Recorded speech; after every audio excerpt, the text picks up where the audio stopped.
Philosophical Topics, Essay 23, Krishnamurti and Meditation.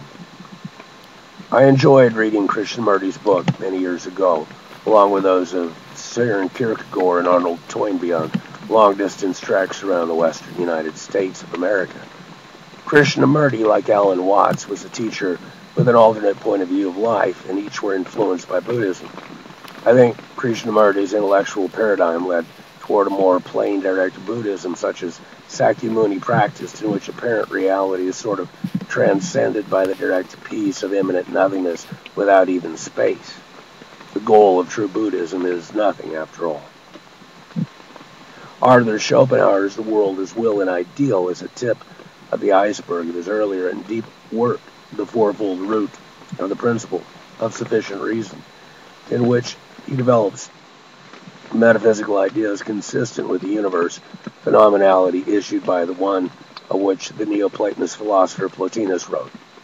Krishnamurti's technique of abnegation of perception and idea of reality may be a sort of meditation, yet it is a meditation through Sakyamuni's means of a nirvana comparable to the meditations of Descartes upon a method.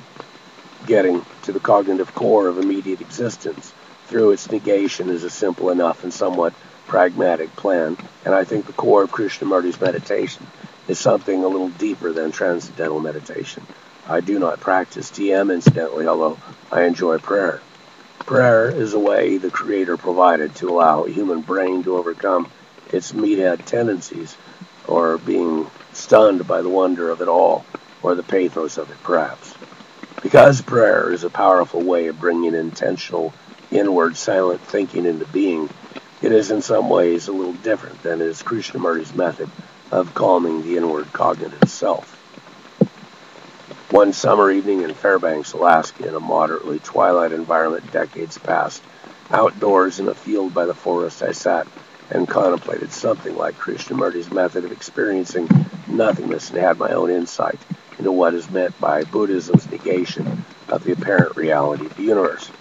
An alternative nothingness paradigm does exist collaterally with the phenomenal world of vision and being, perhaps, yet it is a transitory point of view, experienced in temporality itself, and perhaps no more than a way of looking at the criterion in which the universe happens. Human beings cannot really get out of the universe too far, after all, since they are a part of it.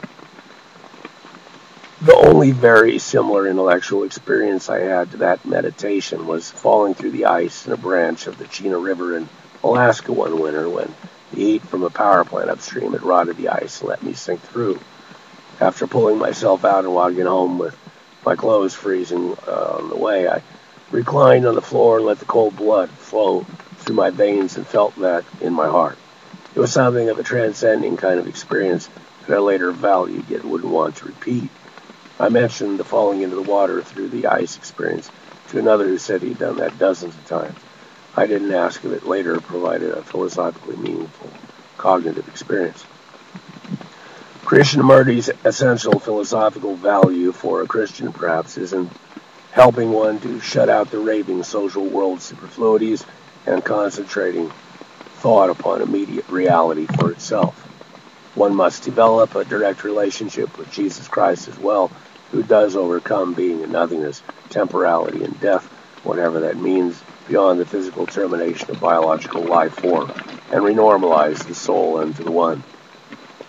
In stages in life's way, the sickness unto death, and fear and trembling, Kierkegaard brought out the fact that a human must exist in 10,000 fathoms of depth, rather existentially, or as Krishnamurti might have brought one into a singular existence in the epiphenomenalism of experience. From such a position, it is easier to understand for a few individuals that one's self hasn't any authorization to create anything at all, and that thus God is the sole person capable of bringing a soul into an eternal relationship. It is necessary to be careful with all of this depth sort of direct experience. Even sunsets can take out the light and increase the pull of gravity upon an individual as the sun adds its field to the Earth's instead of being in the opposite direction on the individual on the planetary surface, creating a possibility of depression. Meditation can be a mildly depressing experience along with a good side of being a calming way of thinking.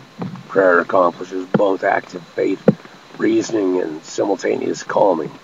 The Holy Spirit that pervades everything is always seeking to help and deliver souls safely unto the will of God.